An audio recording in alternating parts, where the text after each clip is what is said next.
Okay, let's say hello again to Guillermo del Toro.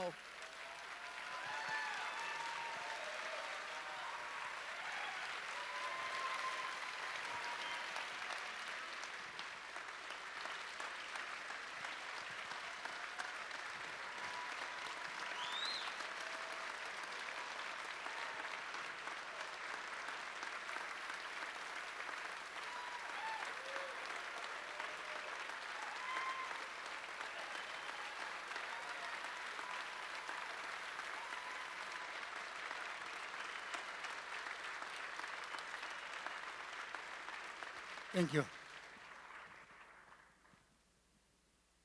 And actually, I'm going to present it to you while you're seated. Oh, I like that. Yes. I like everything. He Sitting down. he had an accident and almost couldn't make it. So we're really grateful that he's here. Thank you.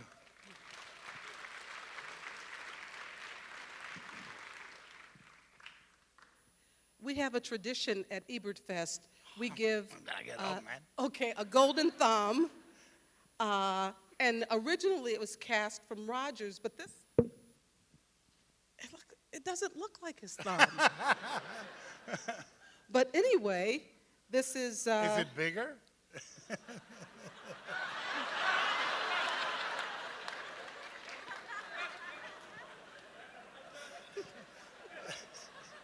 It happens with castings.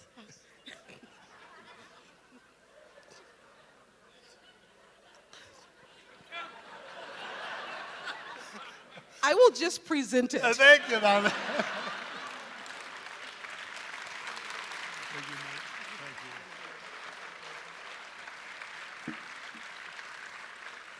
Ah, And we will take it backstage Okay. for you. thank you. And we're going to bring out Sheila O'Malley, one of our writers at RogerEbert.com.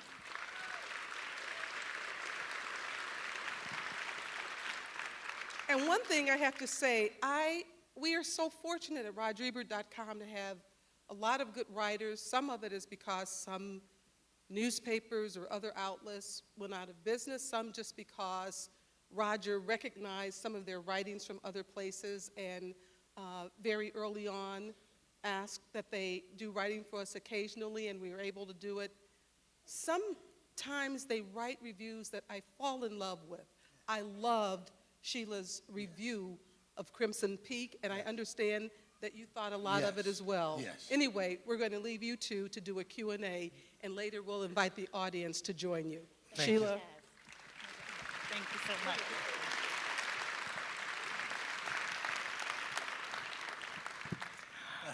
It was so fun seeing it again. We took the flight down from Chicago, and I had seen it in a press screening in a kind of a small screen. So to see it, it's overwhelming, and I did pick up much more the second time. Well, it's funny, though, if you like the movies I do, normally you see them for the first time the second time. Yes, And right. I don't know why that happens. I'm not proud of it, nor do I fucking like it. But it happens. I mean, a lot of what I write, I insist, is visually. Like this movie, every composition, every shot existed before we built the sets, before we designed the wardrobe. It was designed to be sort of an illustration, a living painting, where you got a lot of the information through that. And, you catch all that stuff is, most of the time we're caught in the dramaturgy, in the plot, the story, this and that. And I think I always say first movie is a date, a blind date. Second movie is a proper date. Third one is flirtatious. Fourth time you see a movie, you're married. So, or you should be if you want to make it an honorable movie. But I think that it's really when you see all that work, because I think film is a symphonic storytelling tool. It's not just plot. It's not just story. The story is told through movement, through camera, through accents of light, through composition, and so forth. So, like the production design is it's out of this world. Yes. Could you talk a little bit about how you conceived of the house? I mean, she says, you know, the house breathes. Yes. But it really is a living entity with the clay. Could you just talk about how you thought about that? Yeah, and this And takes then us. how you created it, which Yeah, is... it is. For me, there is not, I mean, to me, there is not separation between wardrobe, production design, cinematography. There are four legs of a visual table that need to be perfectly coordinated by the director and by communication between the departments. And if you're saying to me, great cinematography, you're saying that to me because production design is exceptional. If you tell me what a great production design, you're telling me cinematography is fantastic. And the same applies to wardrobe. Why? Because, I mean, when I started working with Guillermo Navarro back in Kronos, we were color coding Kronos, and he said something that I'll never forget. He said, look, if you give me a great set and I light it great, it'll be a great image. If you give me a shitty set, but I light it great, it'll be a shitty image. And it was early on. I was 26 and much thinner, and I really took it to heart. I thought this is true, and ever since Kronos, I think the visual has become more and more an obsession to me. Now, again, for me, I can explain many things. I'm every character in this movie, the good guys, the bad guys, everything. And the house for me is a head. It's like the interior of a human body. They all live, they are trapped in there like memories, you know?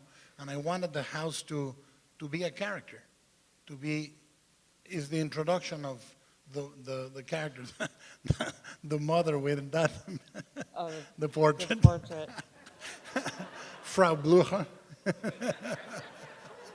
I always laugh on that one. I kept that portrait, by the way.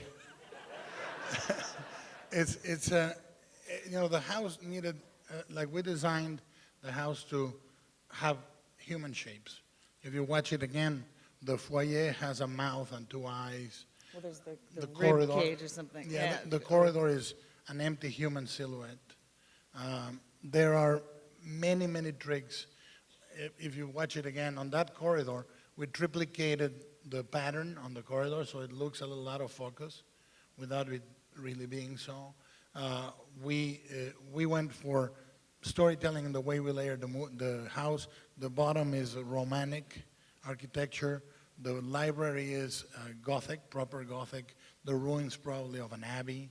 And then the rest of the house is Gothic Revival, which was a very swanky style for Nouveau Riche. You know, it was like Mac Mansion. Right. Yeah. But I wanted to also make the house be the family. You know, in the way that Poe does in the Fall of the House of Usher, I wanted the house to represent corruption. That's a big difference, you see, between a haunted house movie and a Gothic romance. In a haunted house movie, the house is sentient. It's not only alive, it's sentient. The house itself is evil. And in Gothic romance, the house or the building, be it an abbey, a castle, whatever you choose, depending on which Gothic novel you're reading, the edifice, and there's always an edifice, the edifice represents the moral corruption of the inhabitants. From the first novel, which is the Castle of Otranto by Horace Walpole, the building is the keeper of those moral corruption things. So we layer that. Everything you see, every day in the morning, I go and check every paint job. At lunch, I check if they changed it, and at the end of the day, I torture them a little more. But the idea was to make the house feel organic, feel alive, feel handmade. Everything. By the way, the ghosts are not, except for one model, the rest of the ghosts are not CG. They are physical actors that we then went through a painstaking process to do the translucency in post. Really? But they were actors standing there, head to toe in makeup and so forth. And the house, I wanted the house to be completely real. I didn't want a single portion of the house to be CG. So we built all 3.5 stories of the house. Amazing. And for me, to climb 3 stories for a fucking movie, I have to love it very much. Because we're shooting on the attic. We were shooting in the attic. So, you know, it's getting there, you know. And I wanted the elevator. In every movie I do, I'm very old-fashioned about geography and about action. I want a very clear sense of action. I want people to know where the bedroom is, where the kitchen is, where the elevator is, and so forth. So I wanted the elevator to transpose all the layers. The only thing we needed to build separately is the cellar, because we couldn't dig, and we were about 30 feet away from the ceiling on the studio. But it took about 6 months of construction. It's the most elaborate set I've ever built, but it's because I thought it was a character, not just a set. It was worth it, yeah. Before the film started, you said, you know, it's not a thriller. Not a horror movie. Yeah, a horror movie. And could you talk a little bit about sort of Gothic? And we touched on it a little bit, but what that, I mean, when I grew up, some of the first books I read were like Jane Eyre and Me too. Wuthering Heights, and they just, the emotions are as big as the emotion, so could you talk a little bit about the differences and, you know, and it's kind of a lost, it's not done all that much anymore. It is, and I think that the beauty for me is that one of the first books I discovered Frankenstein. I discovered The Hunchback of Notre Dame, Tom Sawyer, and Jane Eyre, basically the same week in my father's library. Good week, I yeah. was reading everything my dad had in his library, which he bought books by the yard, I think. You know, he really didn't care. He bought them as decoration, and I read them all. And when I read Jane Eyre, and I felt the same tragic, melancholic sense of abandonment, existential loss that I felt when I read Frankenstein. I couldn't express it, but it affected me in exactly the same way. And to me, the birth of Gothic, of course, starts with the Castle of Otranto. I think Gothic is born out of a counter-movement to re-embrace romance, to re-embrace emotion.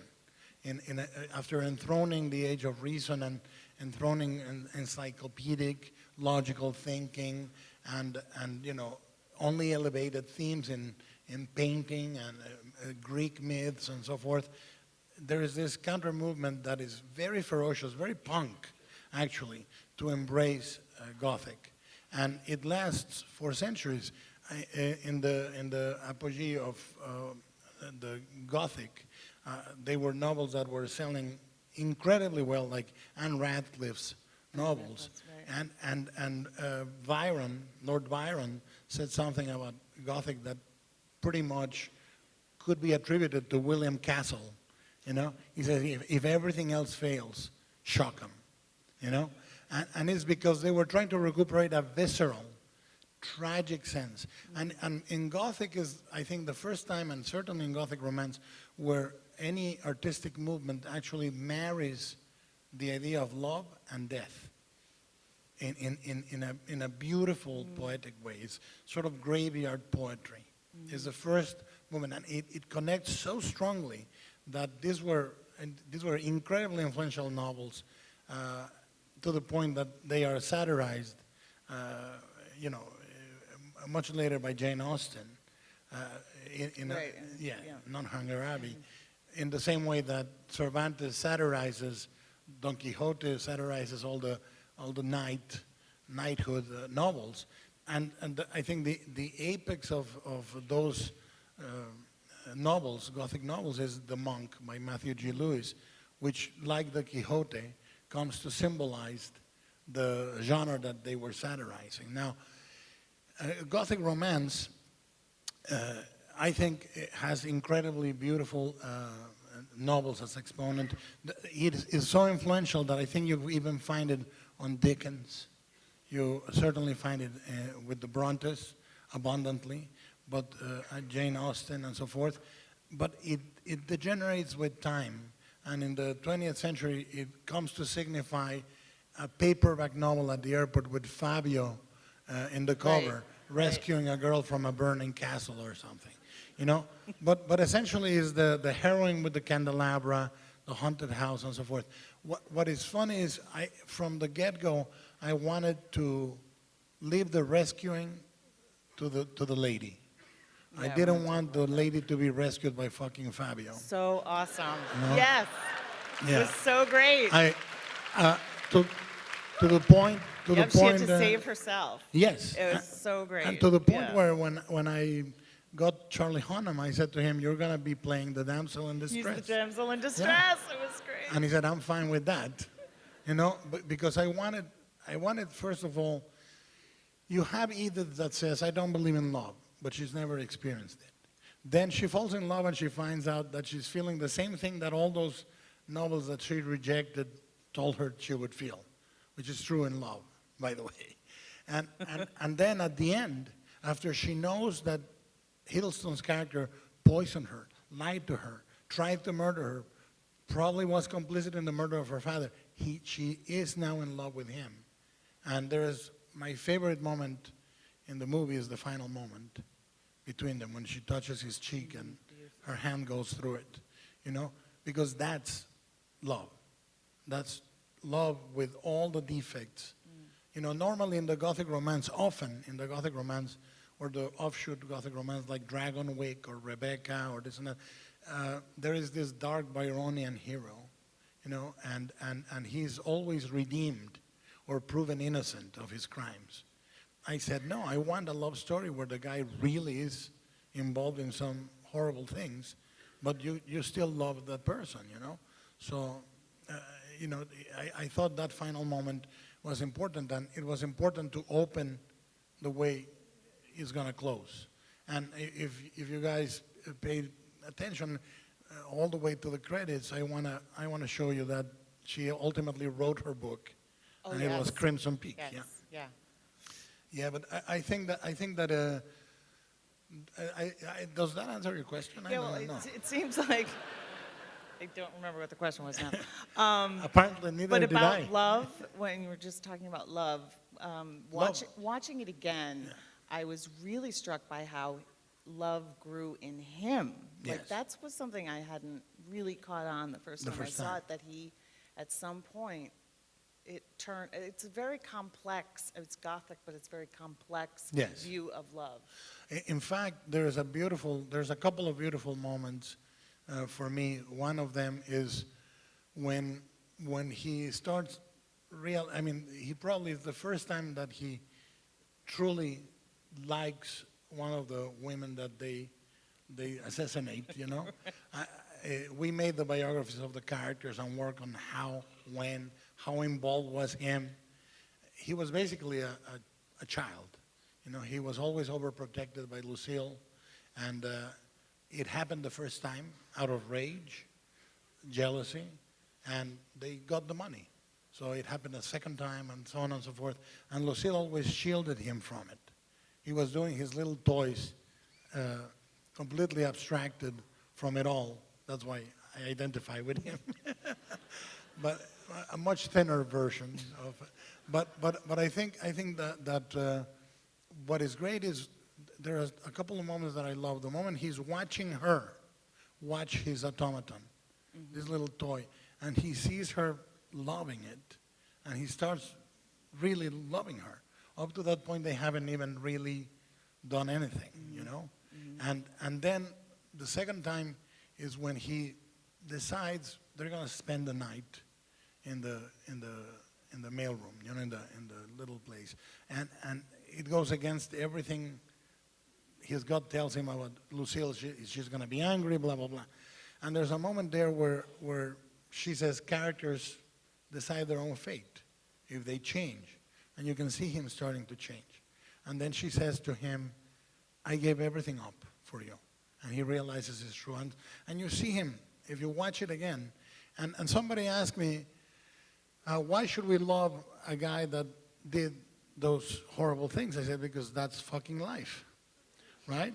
I mean, if you want to marry somebody perfect, buy a fucking wax figure. You know, it's, I think love is imperfection. Right.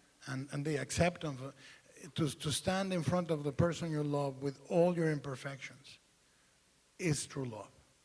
You know, the rest is bullshit. You know?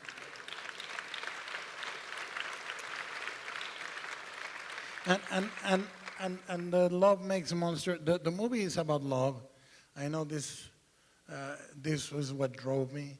There's all sorts of love in the movie. There's a father that loves his daughter, but he can't trust her.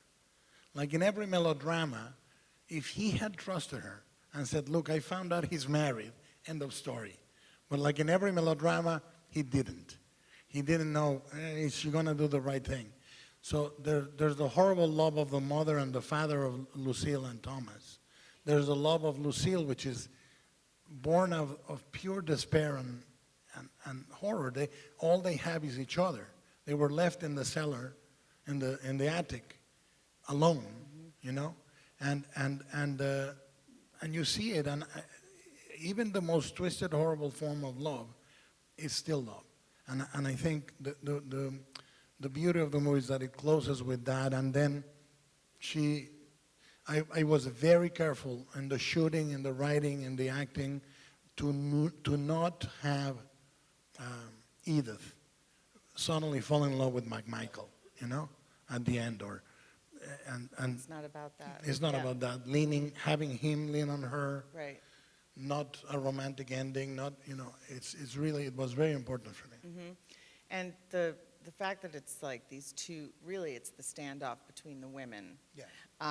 And one of the things that at least occurred to me as I was watching it was that so many of these Gothic novels and melodramas were written by women. It was they were powerhouses in that genre, Yes. and it feels almost like you're handing it back to the. Well, I wanted very much also to have this rubs a lot of the audiences normally sort of the wrong way, because we're not used to being two really strong women duke it out, you know? It's so Really- woman-centric, this film, really. Yeah, but funny enough, I think audiences are very conditioned about that not happening. And what I wanted was to have two sides of love beating the shit out of each other at the end. Right. You know, and I think that what I love about writing female characters is that you don't have to idealize them, you know? You can have a monstrous character and a beautiful character and write them with mistakes. Edith is not infallible, as isn't Ophelia, or certainly the male characters are incredibly fallible in the movie, Right.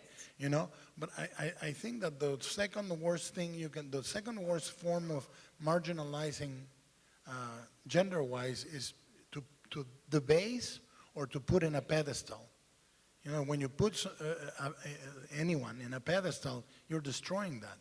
Right. And I really wanted Lucille to be fierce and crazy and raw, and that energy, it's a very uncommon climax. I mean, I think that most of the times when you see two women in a fight is really almost like a mud wrestling or cat fighting in a terrible way, and I wanted very much to hand them the ending of the movie. Yeah.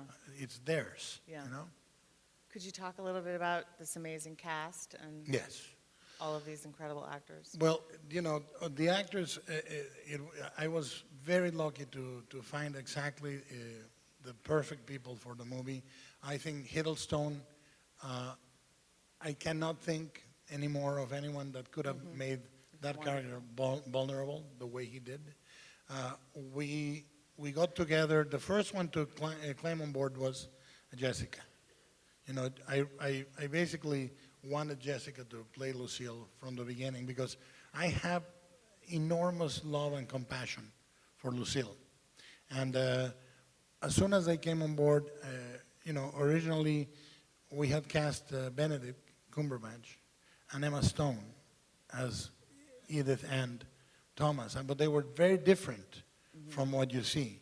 When I cast Mia and I cast Tom, I rewrote the script And what we do is we get together and I give them a biography, and then we start discussing every prop, every piece of wardrobe together.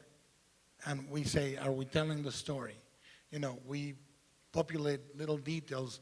We obviously thematically we go for the butterflies and the moths, to the point where Lucille is running down the stairs and her gown opens like a giant moth. Yeah. And Edith is always this beautiful butterfly.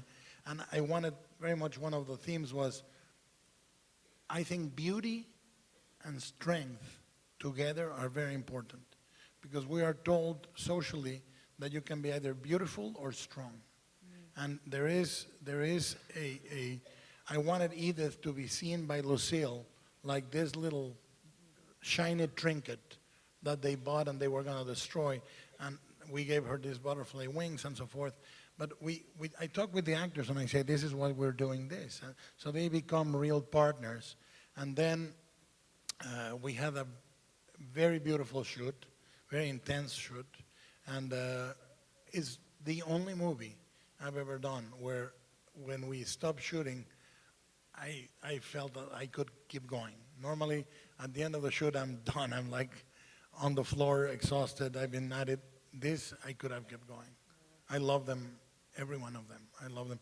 Jim Beaver, is Jim here? No? Well, Jim Beaver, I wrote the part for him specifically. I love him. He's I great. love him. Deadwood and Supernatural. I just got to get that out there. and Justified. Justified. You know, I wrote it for him.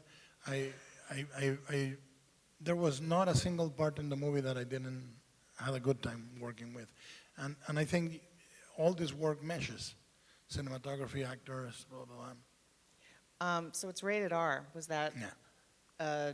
difficult to get that rating? Yes. Did you get, yeah. Well, it was difficult to get the money with Yeah. that rating, you know, and I think the movie, box office-wise, would have made much more money was it PG-13.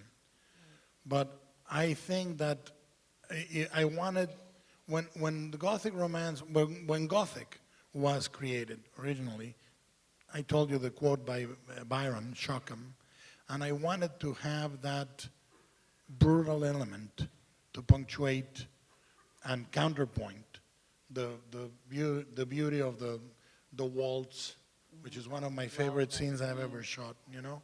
And I wanted a complete counterpoint after the waltz that was brutal, and that is sort of announced with the ants eating the butterfly in the grass, you know? I wanted these things because I wanted for the audience to know from the get-go of the movie, basically in that park scene, you know these guys are not up to no good. Exactly. That was great. Right. Yeah, Right. it's not a mystery. You're not hiding it from the. No, yeah. it's like They're black silhouettes completely. with the- it's not very subtle that it's on purpose. Right. You know, Right. I wanted that because I wanted. Hopefully, if you like the movie and you see it again, you will see that the thing I want you to concentrate is how that story is. If you see it now, knowing he's guilty, she's guilty, blah blah blah, you see how we nuance Tom's character, and it's very very nice. You know how he Yeah, falls no, in I love saw gradually. a Yeah. lot more. So maybe some questions from the audience? Sure, absolutely.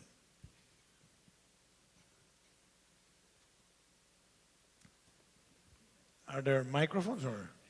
All the way to your left in the balcony, all the way up. Ah, Hi. Okay. Hi, Guillermo. First of all, huge fan. Thanks for coming down. thank you. very much. On top of that, before this movie came out, I went through your whole filmography, and it seemed like, as you said in your introduction, you're making films that no studio is really asking to make. Yes. And as I'm watching this for the second time, I'm thinking, how did this get made with this studio, with this cast, with this production value? And it seems like a thing you do over and over again. I imagine it's an uphill battle. Is there some sort of secret to getting these sort of films made, or? Well, I'm always pushing the budget. If you think the average superhero movie right now is between 270 million and 300 million, Pacific Rim was 198. This movie is about 55 million after rebate. And I wanted, no, there is a rebate in Canada. They are so civilized.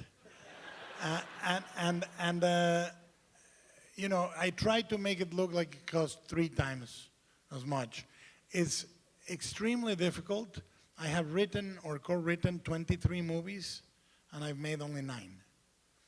And I have been offered huge fucking franchises, but you can't fuck without a boner. You know? So yeah, it's true. What are you gonna do? And you know, at some point, in the 2-3 years that you're gonna dedicate a movie that you don't give a fuck about, you're gonna wake up and say, what am I doing with my life? So I do movies that I love. And I wait for them. I lose a couple of years, 3 years, I don't care. Look, I am so fortunate. I work in movies that are even hard, even if they market them like something, they're not that. They're something else. You know, to me, the essence of Pacific Rim, for example, is the girl with the red shoe. That scene. You know, that's the heart of the movie. And I waited and waited to find a movie that could have scale and fun, but that could also have that heart. You know, I got offered huge superhero movies here and there, and superheroes I didn't care for. The only ones I care about are the weirdos.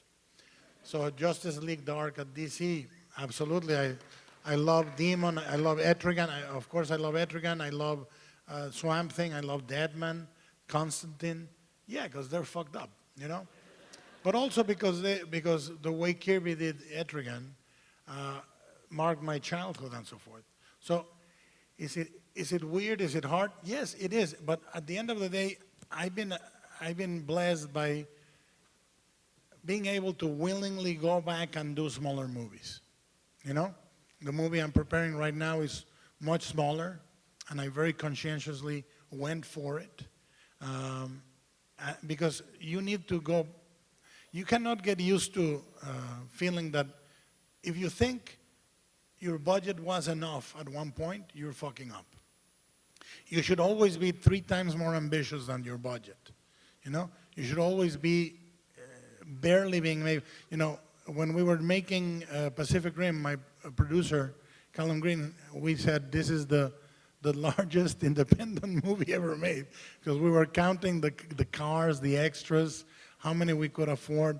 But that reminded me, when Alfonso was shooting his Harry Potter, we were talking and he said to me, we're trying to make it fit in $200 million. I thought, what the fuck? But when you do it, it makes sense. Was that your question, or am I just trying? I mean, I haven't had dinner, so I'm low in sugar, man. Question right down up front. Thank you very much. That was beautiful, and the artistry in all your films is just stunning. Now, I know in all of your films there's always tons of details so that we want to continue going back and seeing the same film. Yes.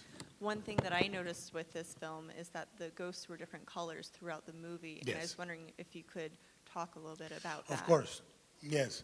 One of the first things I do with a movie is color code it. Of course, there are only so many colors in the wheel. If you see Pan's Labyrinth, red has a completely different meaning. Or in Chronos, red means life, you know. Same in Pacific Rim. And here, red meant death for me. So I started color coding the movie, and I decided, okay, I'm going to make America gold. Literally, gold and tobacco. Because America at that time, especially Buffalo at that time, is an incredibly progressive city, abundant, and is a time of promise.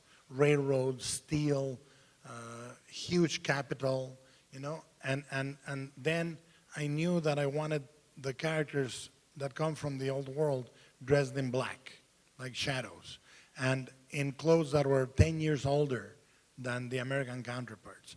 And then I said, the entire second half of the movie is going to be cyan. It's going to be cold. The mansion, the clothes, everything changes and becomes blue cyan or sea green, a very cold palette. And only Edith remains gold. So she's like a little drop of gold in this cold, horrible environment. And I wanted the ghosts represent the past for me and death, so they needed to be related to the clay. The house is basically oozing the blood of the past, and I wanted the ghosts to be that color, which is a very difficult thing because the red is a very voracious color optically, so it eats all information. I know because I did 2 movies with a red protagonist. And it eats every detail on the paint job, so they need to be painted. And still, it's such an extreme color that a lot of people think the ghosts are CG because it's such a vivid, crazy color. But the way I code it is, this is my reading, okay? You don't have to accept it. But the ghost I wanted to open and close with 2 black ghosts. And in fact, if you watch the movie again, the lower portion of the mother's face is Lucille. We scanned Jessica, and I reproduced the bottom part of her face saying, "Beware of Crimson Peak," on the beginning. I wanted ghosts to exist out of time and out of space, to be able to deliver a warning. I did that too in Devil's Backbone. And then I wanted the central ghosts to be red. And I wanted to show in some way that Thomas gets liberated from he's not going to be bound. He's going to be gone. So I wanted white for him, and you see him evaporate at the end. So, it is formal, but it's also, for me, part of the story that they're coded that way, Now I know I did answer the question. I've got a question here to your right. Hi, you mentioned some of the books that influenced the movie. And by the way, visually, the movie is stunning. And this was my 4th time seeing it, so I am married to it. Thank you. But Congratulations. thank you. But I wondered if there were any directors that influenced the movie, any particular... Oh, yeah. Well, the movie, I get as much influence by painting or books as I do by movies, perhaps even more so, But it's great that you're saying that. Hitchcock did Rebecca when he first came to America, invited by Selznick. It was a terrible experience for him.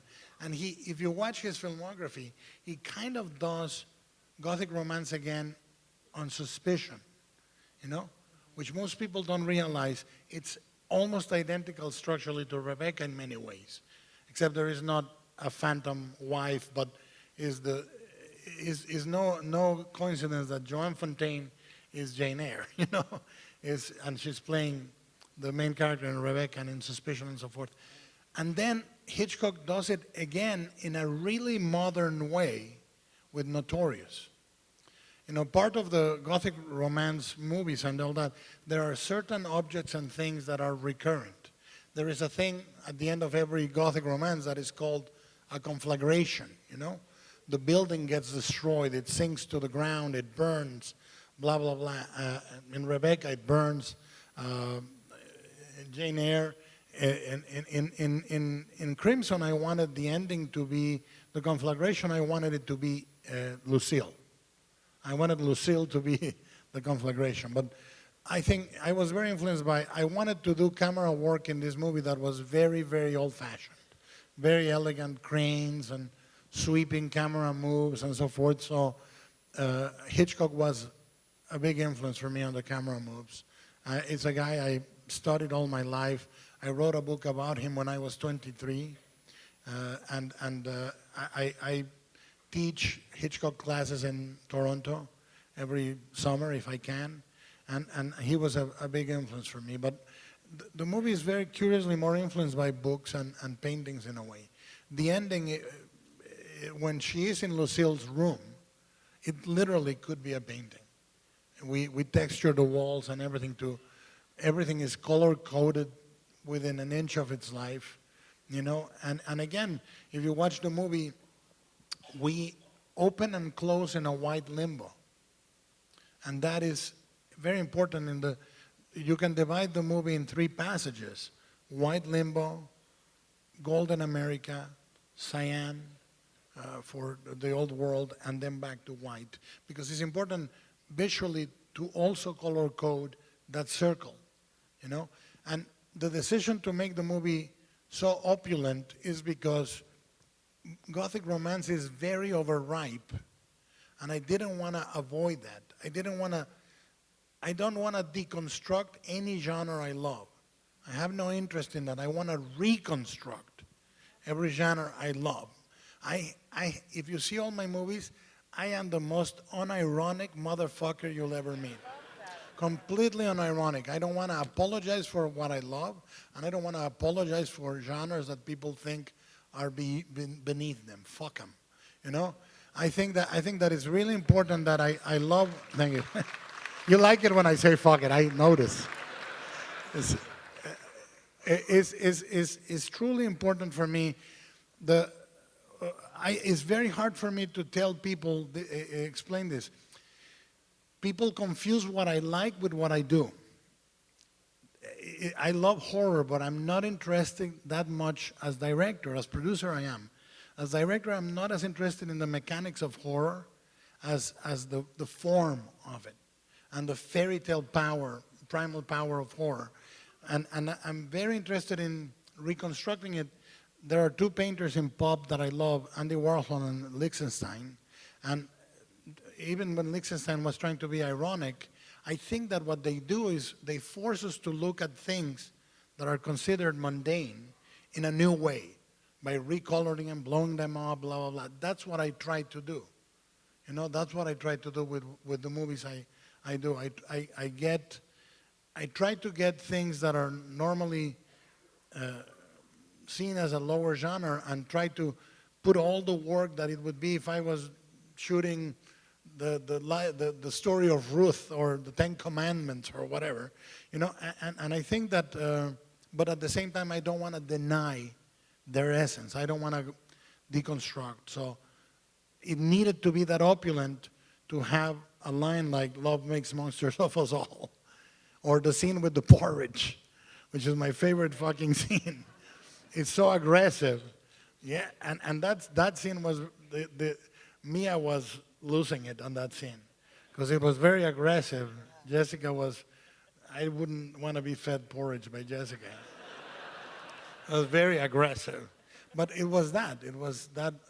I think all of that was important. It was important to keep it an R because of the violence. I think that Lucille expresses herself like that. You know, the sink murder was vital for me, in the same way that the bottle murder in Pan's Labyrinth is important to me, and this here, which came from me decongesting my sinuses. I was doing this and I said, that hurts. What about an ice pick? That's, when you see me doing this, be afraid. I'm alone in a restaurant and I'm thinking murder. But that's I think that the more you see it, and if you guys liked it and you want to see it on the Blu-ray, the commentary track is as obsessive as all my commentary tracks are, you know, and the book, the art of book, is perhaps the most beautiful art of book I've been able to be involved with. So there's a ton of layers that we cannot explain in a couple of hours or whatever we have. I don't even know. Did that answer your question? Okay. It better. From the balcony in the center. Hi, Guillermo. First off, I want to say hello from Toronto. Hey. Hey. Hey. Thank I you say that now. I know, That was right? great, eh? Oh, yeah, we love you. Thank you very much for employing all of my friends and family. Yes. Please continue to do so. And the costumes in this are just so incredibly stunning. Could you maybe talk about working with Kate Hawley and how that works? Yeah. The fashion? The clothing? Costume. Well, wardrobe is set construction for the face, and it's set construction for the body. So when we design a wardrobe, we designed a wardrobe so that in full shot, you're telling one story, and as you go closer, medium and close, you have details that are still composing the face, and you design clothing to be composed with the architecture that you're going to build. So we measured the corridor so that it would have just enough space to accommodate the camera and the actors. And I jokingly came up with the formula. I said, we're going to build the wardrobe and couture the sets, And if you watch the movie again, for example, the sofa and the chair and the bed coverings and the props, when Edith is strong, they are normal size. When Edith is weak, they are 33% larger. The sofas, the butterfly sofa was built her size, and when she's alone and feeling bad, it's much, much larger. And she's holding a fucking teacup this big. And you don't notice, but it's there. So the same is true of the wardrobe. I don't know if you guys know what a tech white is, but tech white is, you cannot photograph white on film. It blows up. So you go with tech whites. And tech white means you're going to go with an ivory, or you're going to go with a cool gray that looks like white depending on the set. So we color-coded the wardrobe so that we would have a white in gray and a white in warm and so forth. And with Edith, and like Lucille has in her wardrobe are embroidered architectural pieces of the house. All in her wardrobe there are architectural fragments of the house. You don't notice, you will notice later. And it's telling you that she and the house are one. She and the house are fused. If you watch it again, on the red dress, when she's playing the piano, I built a spinal cord of fabric in the back that echoes the spinal cord of the ghosts in the house, and in red.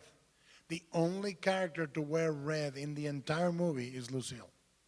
And that's why the ring is important and so forth. So we spent, I don't know, about 6 months designing the wardrobe, and we had real embroidery from Victorian times. We searched for it, brought it from London. We hand-stitched the dresses. We built the flowers that go in the dresses. We hand-stitch butterfly patterns in the dress. It's so full of details. I don't want to avoid it. There is a whole section in the book. There's a whole section in the Blu-ray dedicated to this. But everybody went into it feeling that they were part of the storytelling of the film and that it was important. They need to look good, yes, but they need to also have content in them. That wardrobe, everything was done right. They had the right underwear, even if it didn't show. They had the corset. They had the right socks, everything. To the point where Charlie Hunnam refused to keep wearing those fucking shoes in the snow, because he was wearing the right socks and the right shoes in the snow in a medium shot. I said, you know what, fuck it. It's really, it was an obsessive labor of love, and I think for my appreciation, this movie is probably, I think is probably the most beautifully designed movie I made, and tells the story I want to tell.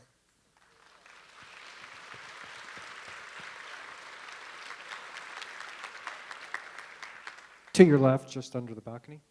I didn't understand shit. Oh, Hi, there. I'm Debbie. Hi, this was the second time I saw it, and it was so fun picking up new details. One of the things I noticed was the theme of what we choose to look at and what we choose to look away from. Yes. I think my favorite line of Tom's character is when he says to get through uncomfortable things, he chooses to close his eyes, and then Mia Yes. says she wants to keep her eyes open. Yes. So I was wondering if you could talk a little bit about the theme of viewing, Seeing. and particularly, how Edith can see things and chooses to see things. Yeah, you're very perceptive. It was exactly that I wanted for her to discover the first ghost in a mirror, you know, and is because the essence of romance is being blind to the defects, you know, and being blind to the darkness and so forth. And the essence of love is seeing that and accepting it, you know. And the idea is ghosts are invisible to some, but not to all. This is a theme I love exploring, and is more prominently even on Pan's Labyrinth, you know, where we open with the girl finding a statue that is missing an eye, and once she completes the eye, she starts seeing the world and changing the world. But it was basically because the movie is about appearances and reality, you know, about seeing and being able to see the truth or what we want to see. And I find it very moving also that Lucille doesn't see that her brother is falling in love until it's really late. And I'm probably the only one, but I'm so moved by her story. I'm so moved when she realizes he doesn't love her anymore, and she expresses it rather abruptly, you know. But I find that her story is very sad to me, and this is something I talked with Jessica from the get-go. I said we should be able to love Lucille somehow. Not many people do, but I do. But yes, it's because of that. Is the essence of love is denying or not seeing the things you don't want to see and so forth. Yes, from the balcony to your right, way up. Hi, Guillermo. Love the film. Thank you. I think there is a trend in a lot of action movies these days to say that like darker and more serious is better. And a lot of action movies, I think, take themselves too seriously to a fault. And Pacific Rim stands out to me as a movie that doesn't really take itself too seriously and benefits from it. And critics and audiences loved it alike. But then you get these like B movies. Like one example from this year was Laser Team. I love that movie. Yeah, thank you. I liked it too. But like critics hated it, a lot of critics at least. And I was just wondering what you think the role of movies like that is in today's industry. Well, I think that it's important. Look, I think that there are two ways you can approach a movie. One is as an audience, you don't owe the movie anything. You just see it, and it either does its job or it doesn't, period. It ends there. As a piece of art, that's a different commitment. As a piece of art, you benefit from context, from learning, from knowing if it's trying to express one thing or another, blah, blah, blah. And I think that the way I understand criticism is to criticize a movie according to the goals that you understand were attempted to it, you know, the goals it attempted.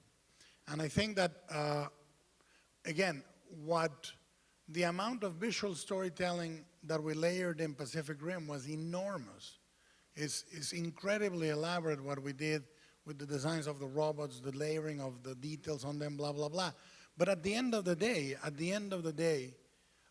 you're either in or you're out. You either believe that the only fucking solution to 250-foot tall monsters was to build 252-foot robots, and if you didn't, what the fuck am I gonna do?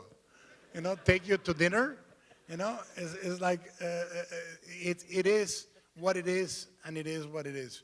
And I think that knowing that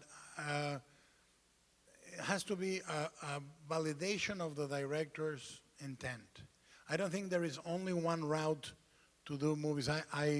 When I did Hellboy, I wanted Hellboy and Abe Sapien to be get shit-faced and sing Barry Manilow. You know, do I want everyone to have that? No. But I think that some people do serious really well. Some people do funny really well. The fact is it true to what that director or writer is trying to do with the material? And is it conducive to the material as we know it? Or does it change it in a way that is great? I mean, when Frank Miller and Alan Moore tackled the superhero genre in the graphic novels with Watchmen and Dark Knight Returns, you know, it was a huge rift. And then everybody had superhero problem of the week. You know, all of a sudden, Yellow Flash was addicted to heroin. That doesn't make it any deeper or not. It's the depth of Moore and the depth of the rage in Miller that gave it depth. You know, so I don't think there is a single way to go. I think that when I see many movies in the superhero genre that I love, and I think we do have a golden era of that.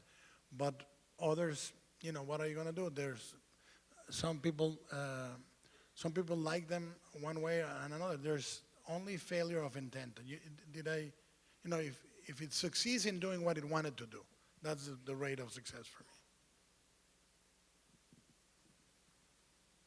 Sounded like a campaign manager. I've got a question here, Senator.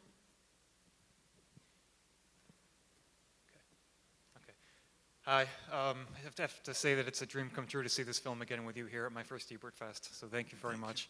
Oh, thank you, man. This is an exception for me. I suffer horribly going with a movie anywhere. It's like dancing lambada in your underwear, man. It's truly you're like, oh, I should have gone to the gym a little more. You know. It's horrible, but I came here with such desires because I'm not, it's not a metaphor. I really haven't felt this way since I went to Disneyland for the first time as a kid. I came here with that. Thank you. It was, to me, tonight was about closure with Crimson, because it's a movie I love dearly that was sold as something it was not, you know. Was sold as a horror movie, and it wasn't, and you know, it sort of created a ridge between audience and movie, and today for me is healing with this. I'm equally grateful to you guys. Equally grateful.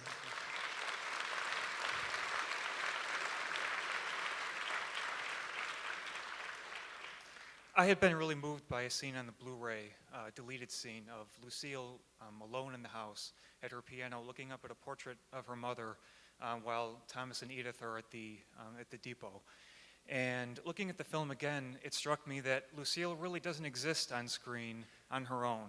She's always in the company in some way of other characters. Yes. And so as moving as that scene was, I wondered if you had taken it out to maintain that pattern, so that at the end of the film, when everyone really has turned on her or betrayed her in some way, she really is left without any real substance, and at the end of the film, she is literally a ghost.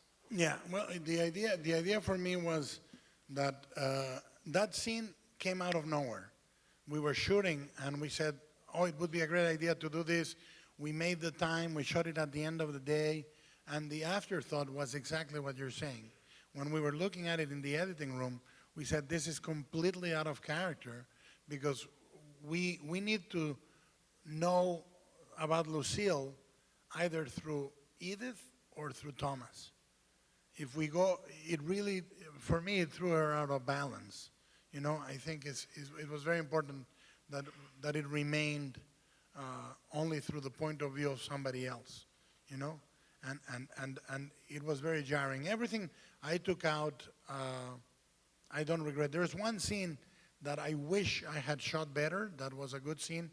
There was a great scene between Edith and her father where she says, the more you hold me, the more afraid I get, which I think is essential for the character. But it was the first day of shooting with Mia, and it was the first day of shooting with Jim, and I felt it didn't it was not organic, but it was, in terms of writing, I liked it a lot. And it's in the Blu-ray, I think. Question to your left. Thank you for being here. I was wondering, is there something kind of structural that you intend to do with how you come up with all of your visual work? Because many of your movies are much more like kind of sitting and watching a painting that moves for 3 hours. It's much more like being in a museum, for me at least. And I was wondering whether there's some sort of structural way that you work that is directed at that, or that's just kind of what comes out of your head? No, I think that you know, there was an interview with Fellini when I was a young cinephile that made me, and an interview with Hitchcock. Fellini said when he tackled the transition from black and white to color, he said, I wanted to use color as I would use music and as I would use dialogue. And it's essential to me to structure them visually in a way that to me have the value of storytelling. I mean, if you think about an opera, or if you think about a Shakespeare play, you know, there's a lot of, the two values that you can bring to a Shakespeare play is the visuals, the set design and the wardrobe and this and that, and the actors, you know. And I think that is films, to me, part of the symphonic quality of them is the visual work, the camera style, the colors that you can adjust for each.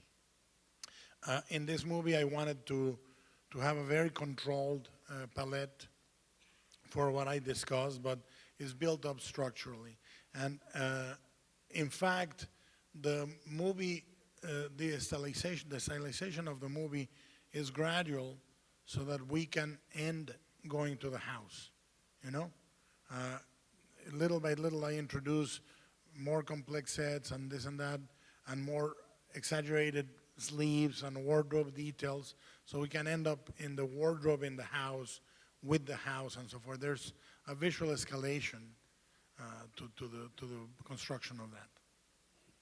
We have time for one more question. Right in the balcony, right in the center. Hello. I was watching the credits, and I thought I saw that you had a writing credit for a song that was done in the movie.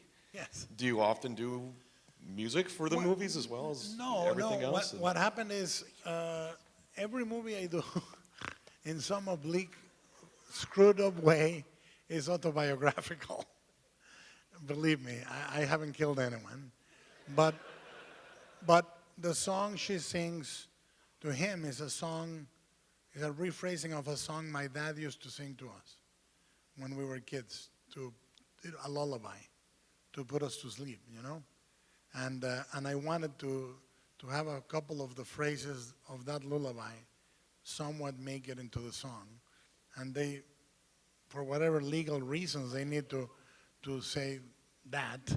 And, you know, I think I got paid $1. But it is because of that. I mean, there is an essential loneliness to the characters that I had as a child, you know?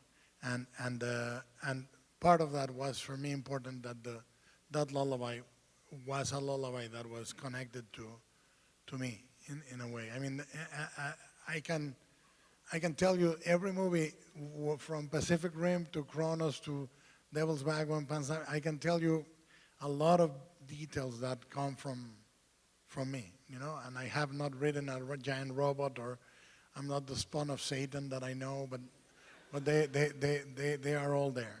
You know, Hellboy is completely autobiographical in a very different way. So, you know, those things are important for me. I never talk about them much, but you made me. Thank you. Thank you, guys. Such a great night. Thank you. Thank you so much. Thank you very much. Thank you. And thank you for your patience. Thank you, guys. Have a good night.